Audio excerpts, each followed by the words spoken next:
नमस्कार, मैं हूं आपका नीतीश भारद्वाज और मैं फिर उपस्थित हूं रामायण की आगे की कहानी सुनाने। भरत और राम का मिलन देखकर स्वर्ग में देवता भी भाव विभोर हो गए। दोनों भाइयों के इस मिलन से प्रेम की जो धारा बही, उससे अयोध्या के प्रजा के मन की सारी पीड़ा दूर हो गई।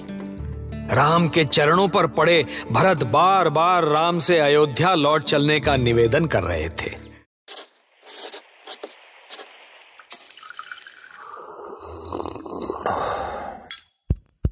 Fever Stories। भैया, आप अभी अयोध्या लौट चलें, इससे में हम सबका भला है। चलिए भैया। मैं कैसे कहूं भरत, पर यह असंभव है। मैं विवश हूं भरत। मैं माता कैकेयी और महाराज के आदेश को अपने सपने में भी नहीं डाल सकता। भैया, उन्होंने एक भूल की तो आप भी वही भूल करेंगे? ये भूल नहीं है भरत। हो सकता है कि इसी में हमारी, तुम्हारी और सारी अयोध्या की भलाई छिपी हो। पूरे कौशल में ऐसा कोई नहीं है जो राजा के रूप में आपको छोड़कर किसी और को देखना चाहता हो। भरत, रघुकुल वंशी कभी अपने वचन से पीछे नहीं हटते, और मैं आज भी रघुकुल पर कलंक नहीं लगा सकता। राम सत्य कह रहे हैं कुमार भरत। इस समय उनका वचन से पीछे हटना पाप होगा। तो ठीक है भैया, यदि आप यही चाहते हैं तो इन पादुकाओं पर अपने चरण रख दीजिए। मैं इन्हें अयोध्या की गद्दी पर रखकर तपस्वी वेश में आपके लौटने तक आपकी अयोध्या का पालन पोषण करूंगा।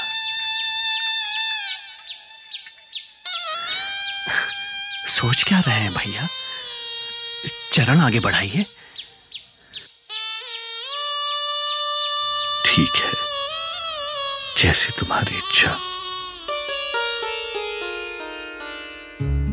श्री राम ने गुरु वशिष्ठ की उपस्थिति में पादुकाओं पर अपने चरण रखे और भरत को चित्रकूट से विदा किया। भरत उन पादुकाओं को लेकर अयोध्या से कुछ दूर नंदीग्राम पहुंचे और बड़ी श्रद्धा पूर्वक उनकी पूजा की। उसी नंदीग्राम में उन्होंने 14 साल बिताने की प्रतिज्ञा ली। दूसरी ओर महारानी कैकेयी गुरु वशिष्ठ के पास पहुंची। वो क्यों आई हैं गुरु वशिष्ठ के पास? अब क्या कहना चाहती थी महारानी? क्या अब भी कुछ शेष बचा था उनके कहने के लिए? देवी कैकेयी, आप यहां? गुरुदेव वशिष्ठ, आप तत्वज्ञानी हैं, त्रिकालदर्शी हैं, और इतना कुछ होते हुए भी आप कैकेयी को नहीं समझ सके। और आप ही क्यों, कोई भी नहीं समझ सका इस अभागी कैकेयी को। भरत को राजा बनाना मेरा उद्देश्य नहीं था गुरुदेव। मेरा उद्देश्य अयोध्या की रक्षा करना था गुरुदेव।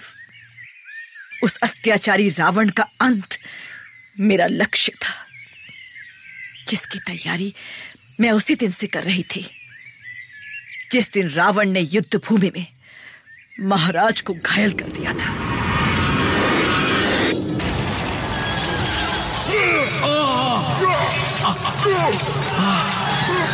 दुष्ट रावण, मेरा जीवन शेष हो रहा है कैकेयी, मैं नहीं बचूंगा। ऐसा ना कहे महाराज, मेरे होते हुए आपको कुछ नहीं होगा। दुष्ट दुराचारी रावण, मैं आज प्रण करती हूँ कि मैं कैकेयी नरेश की पुत्री, अयोध्या नरेश महाराज दशरथ की भार्या कैकेयी तुम्हारे विनाश महाआयोजन करूंगी और तुम्हारे साथ तुम्हारे वंश का समूल नाश करूंगी। और मैं रावण के अंत की तैयारी में लग गई। राम की बुद्धि उनका बल, उनकी योग्यता देखकर मुझे लगा था कि रघुकुल का ये बालक मेरा प्रिय राम ही राक्षसों से अयोध्या को बचा सकता है। मेरा राम ही रावण का काल बन सकता है। इसीलिए मैंने राम के प्रशिक्षण का उचित प्रबंध कराया था। कैकेयी की बातें और उनके आयोजन को सुनकर गुरु वशिष्ठ अचंभित रह गए। कैकेयी के बारे में उनकी सोच पल भर में बदल गई। उनकी दूरदृष्टि के आगे गुरु वशिष्ठ नतमस्तक हो गए। धन्य है वो नारी जो प्रजा की रक्षा के लिए अपना सब कुछ बलिदान करने के लिए तैयार हो गई।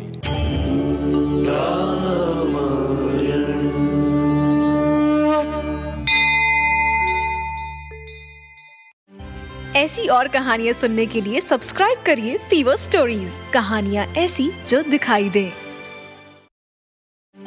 ऐसी और कहानियां सुनने के लिए सब्सक्राइब करिए फीवर स्टोरीज, कहानियां ऐसी जो दिखाई दे।